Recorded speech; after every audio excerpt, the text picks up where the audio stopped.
fleas. I mean, a 10-ounce kitten, like you're talking about, the amount of fleas that end up on these babies that like it's literally sucking their blood. They literally end up dying unless someone intervenes, a slow and painful death because the fleas are eating them.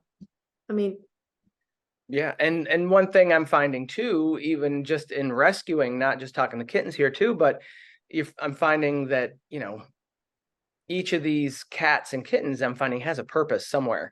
So, well, you helped us rehome a cat that has now bonded with a little boy. I mean, that's just a beautiful story. We rehomed a cat that bonded with an old man who just lost his wife. And I mean, and these pictures are like heart-wrenching when you see like these bonded, people. And I can't wait to see more pictures of these kittens from the last litter that just went out. And now we got and I hate to say it, but these three new kittens are just so much cuter than the last litter, especially the one. I mean, like the one, he's almost got like a fox face on him, and he's a little brat too, and he knows it. He's cute and he knows it. And but you just know that somebody is gonna get these kittens, and they're gonna have like a life with these cats. That these were just basically throwaway cats on the street, but they do have a purpose, and somebody somewhere is going to get some enrichment, some fulfillment out of these kittens, lifelong friends. yeah. And I think to note too,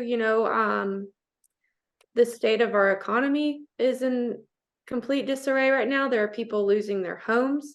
There are people getting evicted who can't take care of their pets. And I don't know about there, but here in Georgia, our like local no-kill shelters are not even doing intakes for people in that situation where they're like, hey, I've been evicted. I'm essentially going to be homeless. Can you please take my animal who I love, who I want to have a home from me and take care of them because I can't. And our shelters are having to say no because they are so overwhelmed, which is then leaving people to dump their animals on the side of the road, not because they want to, because they can't take care of them. And so if we can get a handle on these cats and dogs, backyard breeding, that's a whole nother conversation. Yeah. We don't have time for that. Yeah, I know, but if we can get a handle on this, then like our shelters are now open for your local, neighbor who needs help because they're in a bind and they need some help with their pet. Um, but at this point, if all we're doing is trying to like, I don't know, what's the word, stick a band-aid on like this open wound, and it's just we're never going to rescue our way out of this, is my Right. point. Spay and neuter is the only way that we are going to get a handle on this, and our shelters are not going to be full. Yeah, and it's the same here. In fact, I just found out the last time I took a cat into the animal control that I know somebody who works there now, and he was telling me dogs, if they've got like 100 crates for dogs, they've got 120 dogs. Cats, if they've got 100 crates for cats, they've got 140 cats. And when you take your TNR, they've even had to back down. They were doing 3 days a week. Now they'll take 2 cats per person, but they were doing 3 days a week. Now they're doing 1 to 2 days a week intake because they just can't keep up with it. And I mean, just even standing in line to go drop off or pick up, you're hearing these stories of trailer parks. Unfortunately, I mean, I've heard of 3 different trailer parks now where people just leave abandoned cats. The abandoned cats are multiplying, and so people are doing everything they can to trap them, to fix them, to help find them homes. And half of the cats are friendly, so they're not even ferals; they're just strays.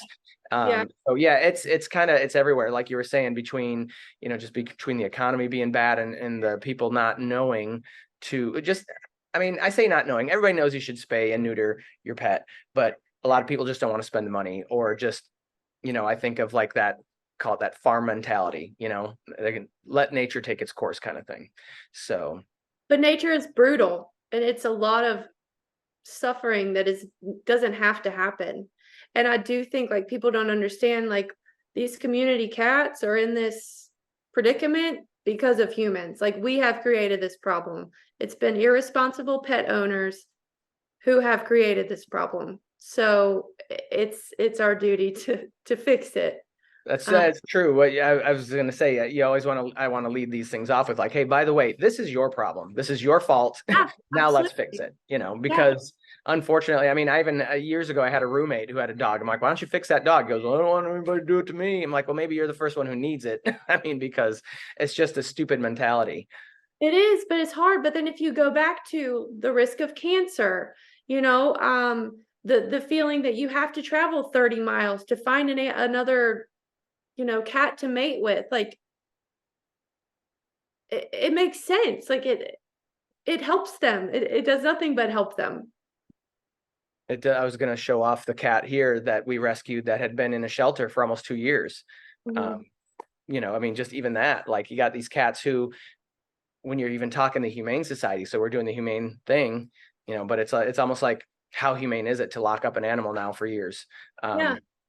She's No, it's not. mostly sweet, but it's really like, how humane is that?